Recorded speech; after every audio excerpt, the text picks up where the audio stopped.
Good evening. This is that one guy broadcasting from sunny Holland. Surprisingly, I thought I was done with this series, but turns out I cracked another design nut. Now, the first thing that we're going to do is we're going to talk about sky cranes and rovers because you need to get proficient with these before you can build, yes, build your very own surface base. So, first thing that we're going to do is we're going to go into the VAB. We're going to pick the Octo 2. And we're going to pick this rover base. Now I'm going to speed up and time compress a little bit, and I'll get back to you when I've got a workable design.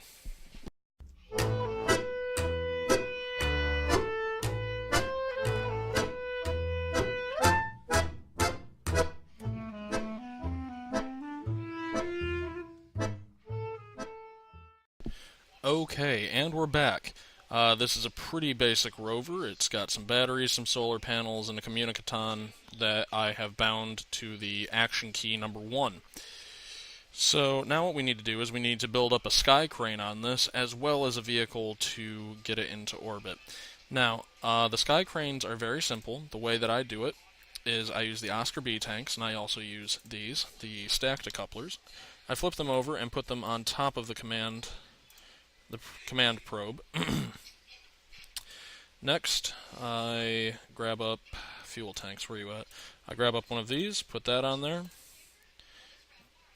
Grab up a ring tank. Then we're going to grab up 4 of these Rocco Max little dudes. Put them on here, and we're going to extend them out until they are like this. That way we are not burning onto our solar panels. And the next thing that we're going to do is I just like having a little added fuel. And yeah, that looks pretty good. It should all just drain into there. Now, this is just a little junk throwaway thing. Next, we're going to have to build the actual rocket itself. So, we're going to need a little one of these guys right there.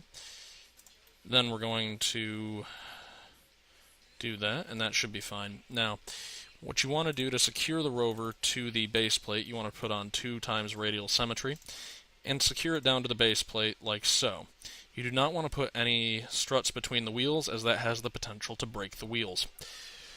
Now, I'm going to speed up time once again while I build this delivery system. It's not too terribly complex, so here we go.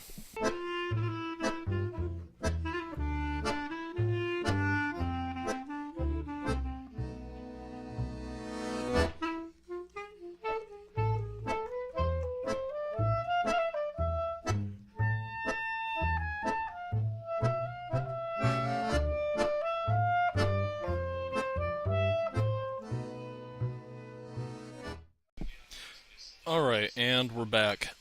This is just our standard sky crane up here. And you know what? I'm going to secure it down. I'm going to put on 2 times symmetry. This is sort of an afterthought. I'm going to put on 2 times symmetry. And there we go. Oh, oops, forgot about that. Never mind, I lied. That's just going to have to do. Now, this is just a basic lifting rocket, and I'm going to put it on some launch stability enhancers just because I feel like that would be a smart idea. We're going to lower the rocket to the ground a little bit.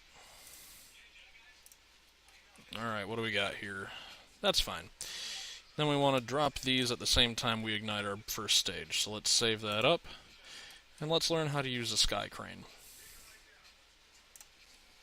Okay, and here we are standing by to launch, and I'm going to do a little pre-flight maneuver, which y'all should know. And if I haven't made this obvious already, our target is the Mun, which I do not see anywhere. So I'm going to go ahead, launch, time compress to orbit, and then do a burnout to the Mun. In 3, 2, 1.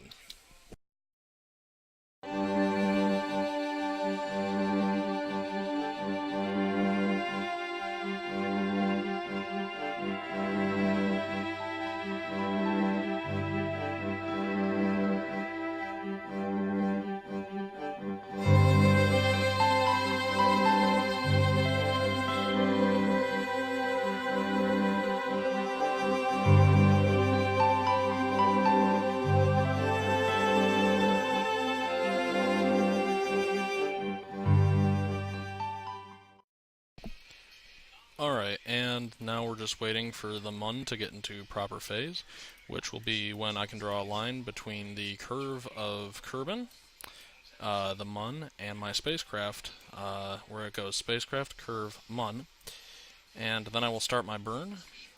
This small little craft will be able to get out to the Mun, become captured, and then drop most of the way onto the surface of the Mun. So here we go.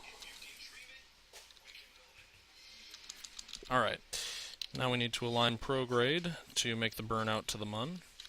You can mess with setting it up as the target and maneuver nodes if you feel that is necessary, but I have never seen that as a necessity. So let me see. Yep, here we go. How are we doing on fuel? We're doing fine on fuel. Alright, I'm gonna shut up, and when we get Mooner capture, I'll come back.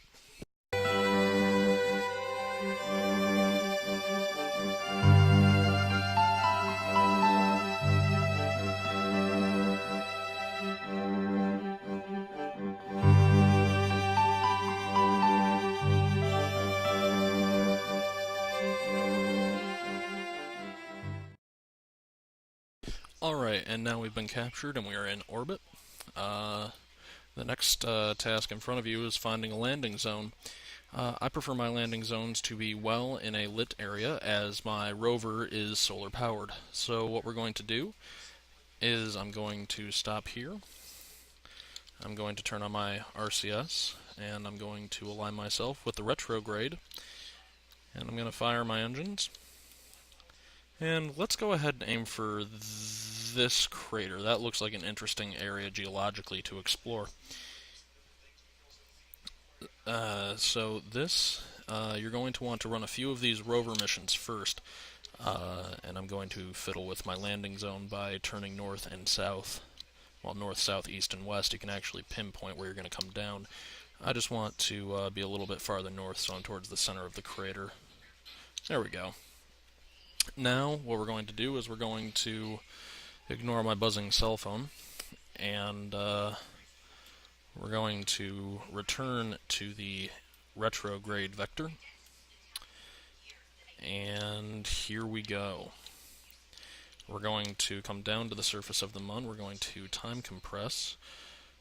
And even though we are rolling end over end, we are still relatively alright. Now, I'm not quite hitting the center of the crater, but that is fine. That is just fine, because all you really need to do is get a little practice with a sky crane. So what we're going to do is we're going to slow it down. You want to click the surface indicator.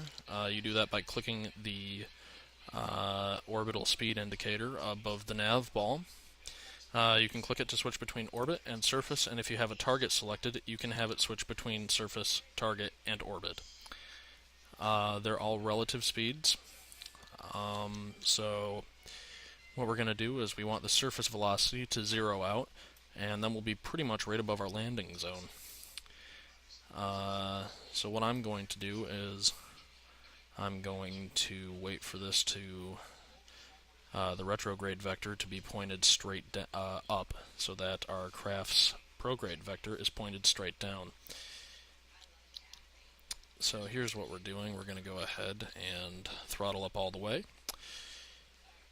And if you do not have much practice landing on the Mun or other surfaces that do not have an atmosphere, I would highly recommend getting a little more practice with that under your belt, with powered descents and such like that, before you attempt a sky crane landing, as sky cranes tend to complicate things a lot. Alright, we're going slow enough now. How are we doing on monopropellant? We're doing fine. Now I'm going to speed up a little bit because we can go ahead and drop like a rock. Now that we're within 10 kilometers of the surface of the Mun, what I'm going to do is I'm going to drop my velocity down as far as I can, as fast as well, not really as fast as I can. I'm also being fuel conscious. Unfortunately, it looks like I'm going to be in a little bit of a canyon, but that's not necessarily a problem. So here we go. We're coming down.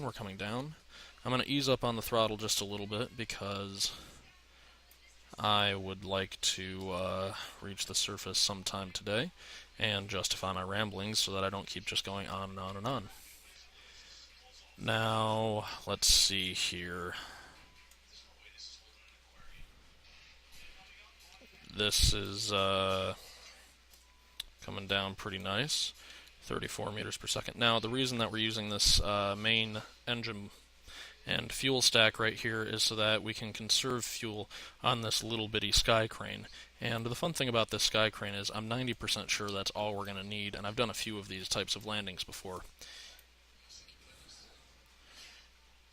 Alright, here we go. We're going to cut that engine.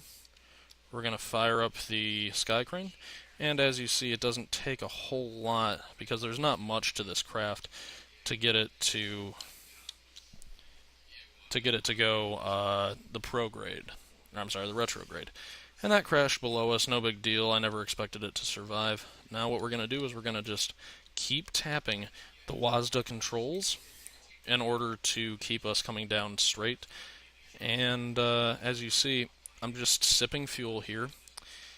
Now, when you get, say, about 1 meter above the ground, when you get up about 1 meter off the ground, I'm sorry, I'm getting a little distracted by what I'm doing.